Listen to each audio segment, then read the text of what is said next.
Halo teman-teman, bertemu kembali di channel saya. Masih dalam mata pelajaran informatika kelas 10 pada pembahasan algoritma. Algoritma yaitu suatu teknik untuk mengembangkan langkah-langkah atau aturan-aturan yang harus dilakukan untuk memecahkan masalah yang ada. Langkah-langkah ini nanti akan digunakan untuk memprogram komputer untuk membantu menyelesaikan masalah yang kompleks dengan cara yang terbaik. Bahasa gampangnya, buat urut-urutan sehingga masalah itu selesai. Itu adalah algoritma. Jadi intinya adalah membuat langkah-langkah untuk menyelesaikan permasalahan. Nah, di dalam algoritma ini ada dua ya teman-teman. Yang pertama adalah flowchart, yang kedua adalah pseudocode. Nah, di video kali ini kita akan bahas tentang flowchart terlebih dahulu. Flowchart atau bahkan adalah diagram yang menampilkan langkah-langkah dan keputusan untuk melakukan sebuah proses dari suatu program. Setiap langkah digambarkan dalam bentuk diagram dan dihubungkan dengan garis atau arah panah gitu ya. Contohnya ada di sebelah kiri di sini teman-teman. Bentuk dari flowchart adalah seperti ini. Start dan end bentuknya sama oval seperti ini. Kemudian input dan outputnya juga sama bentuknya. Proses persegi panjang seperti ini. Dan decision bentuknya seperti ini. Ini adalah bentuk dari flowchart. Sebenarnya ada lagi. Ada yang bentuknya bulat. Kalau kalian suatu saat menemukan flowchart kok bentuknya bulat gitu ya. Itu adalah sambungan, teman-teman. Misal saya mempunyai dua flowchart di sebelah kiri dan sebelah kanan. Kemudian misalnya ya, start, input, terus proses semua gitu. Terus ada tanda bulat di bawah sendiri gitu. Terus di sampingnya ada flowchart satu lagi. Itu artinya flowchart yang sebelah kiri ini adalah flowchart yang belum selesai ditulis, kemudian dilanjutkan lagi flowchart di sebelah kanan. Seperti itu teman. Jadi sekali lagi bahwa bentuk bulatan tadi adalah sambungan dari flowchart pertama ke flowchart yang berikutnya yang ada di sampingnya. Untuk lebih jelasnya, kita akan lihat contoh dari flowchart itu sendiri di dalam kasus yang sudah pernah kita bahas. Nah, seperti ini. Kasus yang kemarin itu adalah komputer saya mati setelah 10 menit dihidupkan kan gitu. Nah, maka bentuk flowchartnya bisa digambarkan seperti ini teman-teman. Start, kemudian kita langkah pertama adalah mencari informasi-informasi dulu dari masalah yang kita mau selesaikan.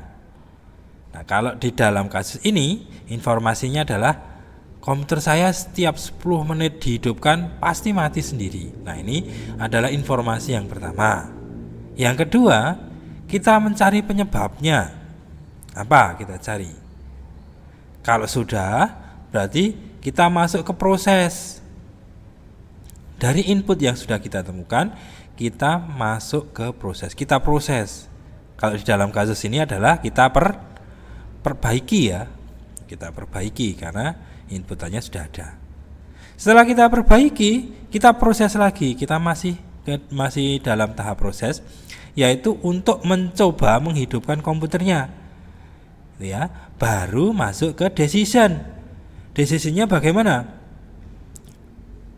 Decisionnya adalah kita cek komputer masih mati atau tidak setelah kita hidupkan kembali. Kalau ternyata kok komputer masih mati, maka arahnya ke kanan.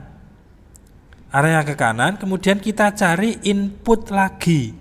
Kita cari informasi lagi. Kenapa komputernya masih mati? Mungkin ada kerusakan yang lain. Setelah ditemukan, maka dikembalikan lagi ke proses ke atas untuk diperbaiki lagi. Setelah diperbaiki, coba hidupkan lagi, kemudian kita masuk ke decision masih mati atau tidak.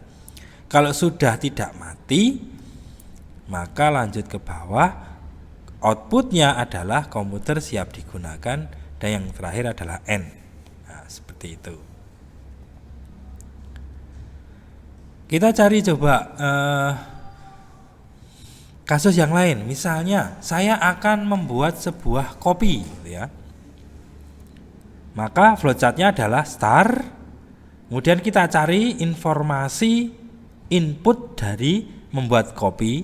Misal kita siapkan air panas, kita siapkan gula, kita siapkan kopi dan sebagainya ya teman. Cari inputnya sebanyak mungkin. Kalau sudah, kemudian kita proses. Prosesnya apa teman-teman dalam membuat kopi? Prosesnya misalnya aduk rata. Setelah kita siapkan tadi semuanya inputan tadi, kemudian kita masukkan, kemudian kita aduk rata. Nah, aduk rata adalah sebuah proses dalam pembuat kopi. Kemudian setelah kita aduk, kita cicipin kopinya.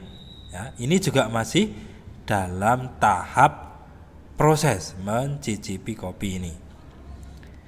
Kemudian kalau sudah dicicipin, masuk ke tahap decision.